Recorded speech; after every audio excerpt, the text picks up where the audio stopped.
Hey guys, welcome back to Andy's Dinosaur Reviews. I just want to, before I even get to the review, just say I apologize if my voice sounds a little different or if it's a little hard to understand me or anything, because I am dealing with a pretty bad cold, so hopefully it'll be gone soon, but for right now, we're just gonna have to deal with it, I guess. Anyway, today we are taking a look at a brand new Gallimimus from the Jurassic World Fallen Kingdom line by Mattel. And I know what you're thinking, didn't you just look at a Gallimimus just a few weeks ago? Yes, I did, and I just recently acquired this one. This one is the Legacy running Gallimimus, and it was one that was a little tough for me to find. It took quite a few different stores of searching and quite a few weeks actually of looking. For some reason my area seems to be getting these figures in at the absolute last possible minute, but it did finally show up in my local Target and I was able to acquire one. So I was pretty excited about it, and I now have it here for you guys to look at with me. As I mentioned, it is the running Gallimimus, and overall it's very similar honestly to the battle damage one that I had reviewed recently. I think it's like the exact same sculpt, so it's very similar. We'll take a look at the two of them together here in a little bit, but the only real difference is the action feature, and the paint job is slightly different as well. But again, there are plenty of Gallimimus to go around in this Fallen Kingdom line, and I actually really enjoy that because it's awesome to be able to create an entire flock of Gallimimus and have them not all just be the exact same figure. It's very cool to have so many different variants of this, as we know that the Gallimimus in the films do definitely flock together, so it's pretty awesome to have so many to create your own flock. Anyway, let's take a closer look at the Legacy version. So starting up here at the head sculpt, you can see that the head sculpt is very nicely done. Definitely matches up quite well to what you actually see in the Jurassic films, and I think that that is one definite plus as far as Mattel goes that we've had consistently, is the fact that the sculpts of their figures really match to the actual screen accurate type of a look, and that's something that none of the previous companies that made Jurassic toys can really say. I mean, Kenner had absolutely awesome figures, but they were never exactly screen accurate to what you saw, and Hasbro we don't even want to talk about.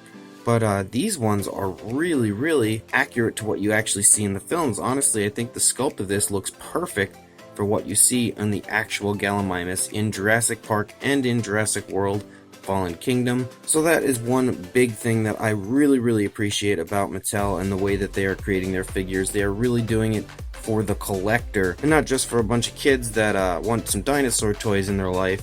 They're really doing it for the collectors on top of the children, and they want them to look as good as they can, and I really think that that's awesome. So like I said, the sculpt of the head looks beautiful. The eyes on both sides are actually painted really well, and they are painted actually better than my battle damage Gallimimus, so that's another plus for this figure, as the eyes were a little sloppy on the other one. But this Legacy version, the eyes look great. They also have a very nice gloss over them as well. You can see it shine as I turn it. Coming down the neck, again, the neck is filled with all sorts of creases in the skin and little crevices and cracks and stuff to just show you the movement of the dinosaur's neck. And then we get down here into the arms. The arms look beautiful as well. Perfectly sculpted, really nice hand detail and everything. The nails, just like with most Mattel figures, are not painted any different color than the body, and that's actually the same for the feet, but you can see that there is a nice gloss on the toenails of the feet. So they actually, kind of because of the gloss, look like they might be a slightly different shade, but they are not. They're actually just the exact same color, but the gloss definitely helps them to stand out and look very nice. Coming up here into the side, you can see as I turn it, there is just a ton of minute little details and sculpt work that have been put into this. It's impressive to me. Every time I get one of these Mattel figures, the lengths that they go to with these sculpts are just unbelievable. It's really admiring how much work gets put into these figures, and I definitely love that. As we go down the leg here, you can see that the leg is actually a slightly different shade than the rest of the body. It's actually a little lighter than the rest of the body, but that's actually happened a lot with a lot of these Fallen Kingdom figures. I'm not really sure why, but I guess it's kind of cool because it does give it a little bit of variation in color. You see some musculature here in the leg, not too much, but definitely enough. And I think the feet, going back to the feet, are sculpted really beautifully, and there's just a ton of insane detail that has been put into them. So they look really good, the overall sculpting of the feet. And then we come back up here into the tail, and again, that very nice sculpt work in the tail looks beautiful. And the coloration, as I mentioned, is very, very similar to the Battle Damage Gallimimus, but not exactly. It's got some slight differences, but it does look very good. And overall, the paint really looks quite natural. It is very nicely done.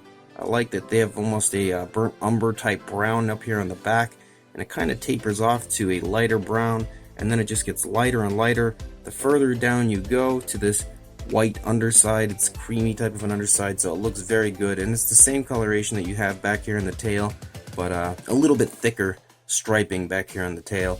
And then it leads to the very pale end of the tail, but overall it looks very good. And there's some nice coloration up here in the head as well that really matches the rest of the body. So overall, this is definitely a very, very nice Gallimimus, and much better than any of the previous attempts that we had before with the attack pack versions. But honestly, I would say that it equals really well to the Battle Damage one, but with the addition of Battle Damage on the other one, I kind of like this one maybe a little bit better, just because I'm not a huge fan of the Battle Damage, so I like to have one without it. And just for anybody that's interested, there is the Jurassic Facts app code on the bottom of the foot. So yeah, very, very nice Gallimimus yet again by Mattel. And again, I said we would take a look at the Battle Damage one, so here is the Battle Damage one, obviously in the front. You can see that the coloration is very similar, but not exactly the same, but definitely very close. And there's slightly different shades of color on both. I kind of like the paint on the Battle Damage one a little better than the Legacy version, but I like the fact that the Legacy version does not have Battle Damage. So I'm kind of torn as far as they go, but if we throw them on top of each other here and they can piggyback a little bit, you can see that the sculpts are very, very similar, if not the same. It's a little tough to tell if they're exactly the same or not. They kind of appear to have some minute differences, but if they do, it's not much, and it's really hard to pick it out if they do. Overall, I think that they're pretty much, I think they're the exact same sculpt, but just different paint, which is very good, different action features, and a little bit better painted eyes on the Legacy version. As you can see the sloppiness of the Battle Damage one right there. But both are great Gallimimus figures. Now, as I mentioned, it's the running one, and honestly, my running feature on this, you have a little button here. It doesn't work perfectly. You push it, the legs go, but that works good. But if you see, a lot of the time, actually no, it's not doing it, a little bit. The button kind of gets stuck as I push it down, and I don't know why. You can see it kind of right there, it's stuck. And it takes a little finagling just to shake it a little bit, it pops up. But I don't think, honestly, that it's supposed to stick like that. However, it does, but it's not a very big deal, I don't really mind. As far as the size goes, from the tail to the head, if we're actually stretch the head all the way out, you're looking at about 7 inches or about 18 centimeters. And for a height, if we stick the head up, you're about 4.5 inches or about 11.5 centimeters. For a size comparison, there is Mr. Papo T-Rex, and you can see that the Rex is quite larger than the Gallimimus, and they don't scale up correctly to scale, but again, they're not meant to be, as this one here is from Papo, the Gallimimus is from Mattel, so they're not the same scale, but this should give you a pretty good idea of the Gallimimus' size. So this Legacy Gallimimus is definitely a very nice addition to the Jurassic World Fallen Kingdom toy line, and I really, really like it. Just like the Battle Damage, as I've shown, this sculpt is pretty much the same, but if you're not a fan of Battle Damage on your figures, the Legacy one is definitely the way to go. The only disadvantage to the Legacy one is you can't really move the feet anyway other than, well, the legs I should say, other than, of course, pushing the button works. But with the Battle Damage one, you can actually move the feet on your own. Can't really do that. I mean, you can, but you might end up breaking the mechanism, and that would not be good. I actually didn't point out the articulation, but I'm sure by now you know, of course, the articulation in the arms, and the articulation in the neck, and then, of course, the tail is on a swivel, just like the Battle Damage one. Like I was saying, this is a great, great Gallimimus figure, and one that I'm very happy to add to my collection. Mattel has really been kicking some butt with this Jurassic World Fallen Kingdom line, more so than really any company has before. Kenner holds a closer place to my heart simply because it's what I played with when I was a kid, and I really love those figures. However, Mattel overall has done a much better job on the sculpting of their figures. Maybe not so much on the paint, but we're still we're not too early in the toy line's run, but I think we've got still a lot to come from Mattel in the future, so time will tell on the paint department. However, this Gallimimus is really quite nicely painted. Everything is beautiful, really. There's no sloppiness anywhere that I can see. Even the eyes, which is one thing Mattel has had a problem with, even the eyes on this one look just fantastic. So this Gallimimus is definitely a surefire win. So to get one, you're probably going to have to go search your local Target. They run about $10, and they are just kind of starting to hit most Targets now. Some places have been lucky and had them for a month or two now, but that's mostly in the California area. For some reason, they seem to be getting them first, and then we are slowly getting them over here on the East Coast. So they're probably starting to hit most Targets by now, since we are now getting them here. So go ahead, head out to your local Target. I'll see if I can find you a link in the description, but I don't know if I can since these are still out quite so early. But I'll try my best to see if I can find you a link.